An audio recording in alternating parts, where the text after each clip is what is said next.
ఈ గంజాయికి అలవాటు పడ్డ వ్యక్తుల కంటే కూడా వారి చుట్టూ నివసిస్తున్నటువంటి జనమే ఎక్కువ ఇబ్బంది పడాల్సి వస్తుంది. ఎందుకంటే వాళ్ళు ఆ గంజాయి మత్తులో దేనికైనా వెనుకాడరు. అది మర్డర్‌కైనా, మానభంగానికైనా దేనికైనా వెనుకాడరు. మరి అటువంటి పరిస్థితులను మనం చూద్దాం అనుకుంటున్నామా?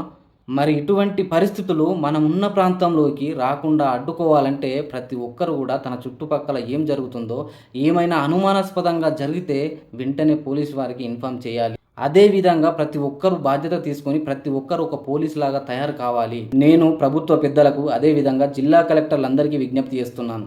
ఈ గంజాయికి అలవాటు పడిన వ్యక్తుల యొక్క జీవితాలు, అదే విధంగా వారి కుటుంబాలు ఏ విధంగా చిన్నాభిన్నమయ్యాయో ప్రతి ఒక్క వ్యక్తికి తెలిపే విధంగా పోలీస్ శాఖ ద్వారా ప్రతి గ్రామంలో అవేర్‌నెస్ కార్యక్రమాలు చేపట్టి ప్రజలందరిలో గూడా అవేర్‌నెస్ తీసుకురావాలని కోరుతూ, ప్రభుత్వం గూడా ఈ గంజాయిని రూపుమాపడానికి చాలా కార్యక్రమాలు చేపడతా ఉంది. దానికి తోడుగా ప్రజలందరూ గూడా మీ యొక్క మద్దతును కూడగట్టి గంజాయిని రూపుమాపవలసిందిగా నా విజ్ఞప్తి చేస్తా ఉన్నాను. అదే విధంగా ఈ వీడియోను లైక్ చేసి తప్పకుండా షేర్ చేయండి. షేర్ చేయడం వల్ల మనం తెలుసుకున్నటువంటి మంచిని నలుగురికి పంచితే ఈ సమాజంలో మంచిని పెంచిన వాళ్ళమవుతాం. ఖచ్చితంగా ఈ వీడియోని షేర్ చేయండి.